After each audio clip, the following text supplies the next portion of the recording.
The Galactic Military Academy prided itself on breaking cadets, not in the cruel sense, but in the necessary dismantling of ego that preceded the building of true warriors. Yet Drill Sergeant Vrax found himself utterly perplexed by the human cadet designated simply as Jenkins. Jenkins hailed from Earth, classified as a Class 12 Deathworld, a designation that made most sentient species shudder. Humans were notorious across the galaxy as endurance predators with bizarre biological advantages: dense musculature, rapid healing, and most disturbingly, their tendency to form emotional bonds with anything. Attention! Vrax's exoskeleton clicked as he paced before the assembly of 20 interspecies cadets. Today marks your final test before graduation. Each of you will enter the containment area and attempt to establish dominance over a Krell war beast. A collective tremor passed through the formation. Even the reptilian Draxus cadets, known for their unflappable composure, looked uneasy. "Sir, survival rate statistics?"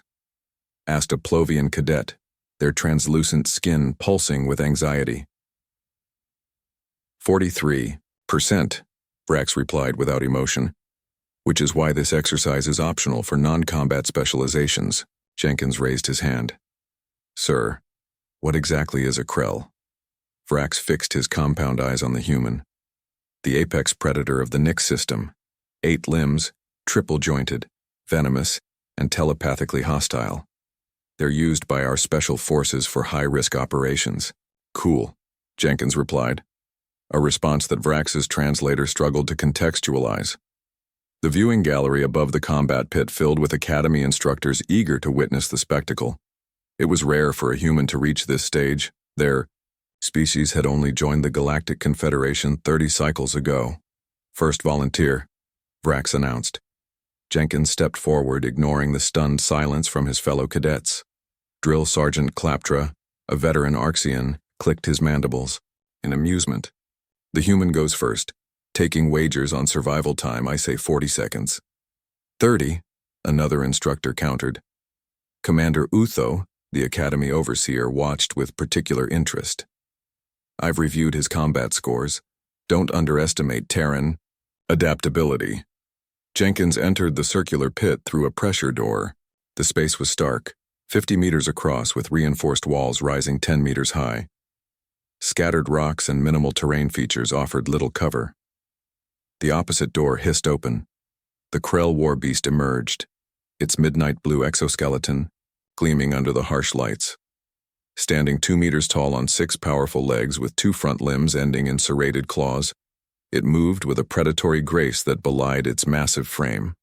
Its eyeless head swiveled, sensory organs detecting the human's presence instantly. "Commence dominance trial," Vrax announced through the intercom. The Krell charged immediately, covering the distance with frightening speed. Jenkins didn't run. Instead, he crouched slightly, weight balanced on the balls of his feet. At the last possible moment, he sidestepped, allowing the creature's momentum to carry it past.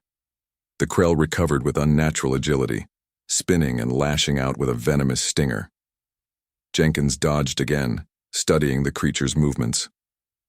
"What is he doing?" Klaptra asked. "He should be trying to subdue it." "He's learning," Commander Utho replied.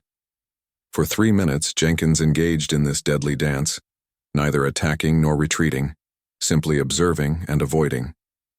The Krell grew visibly agitated, its movements becoming less coordinated, more desperate. Then, Jenkins did something unexpected. He sat down. "Has he surrendered?" an instructor asked, bewildered. Jenkins crossed his legs and closed his eyes, his posture relaxed despite the predator circling him. The Krell approached cautiously, its aggression seemingly tempered by confusion. "Impossible," Vrax whispered. "He's attempting psychic redirection." Jenkins began humming, a simple, repetitive melody that reverberated in the chamber. The Krell stopped, its sensory tendrils quivering. "What's happening?" Klaptra demanded. Commander Utho leaned forward. "The human is broadcasting non-threatening signals. Krell are telepathic hunters. They anticipate fear and aggression. He's giving them neither." Minutes passed in tense silence. The Krell gradually moved closer to Jenkins, who remained still except for slow, deliberate breathing. When the creature was merely a meter away, Jenkins slowly opened his eyes and extended his hand, palm up. He's going to lose that arm, Vrax predicted grimly. Instead, the Krell lowered its fearsome head and touched Jenkins' palm with a sensory tendril. A collective gasp escaped the observers. "By the void," Claptra breathed. "It's accepting him." Jenkins slowly stood, maintaining contact with the creature. He gently stroked its armored head, speaking softly. The Krell's aggressive posture relaxed. Further, "This is unprecedented," Utho declared. "No cadet has ever achieved bonding. The most we've recorded is temporary dominance through fear." Jenkins walked calmly around the chamber, the Krell following like an obedient companion. When he approached the exit, he signaled for the door to open. The creature made no move to attack when handlers entered to secure it. "Test completed," Jenkins announced, his voice steady despite the exhaustion evident on his face. Later, in the debriefing room, the Academy senior staff surrounded Jenkins with questions. "How did you know that would work?" Vrax demanded. Jenkins shrugged.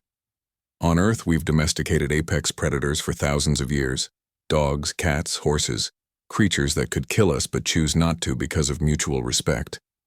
I figured the principle might be universal. But the telepathic interference," Claptra began. "Actually, that helped," Jenkins interrupted. "Earth animals can't read our thoughts, but they're excellent at reading our emotional states. The Krell's telepathy just made communication more direct. It wasn't looking for a fight.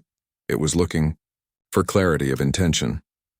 Commander Utho studied the human with newfound respect. "You've revolutionized our understanding of Krell handling.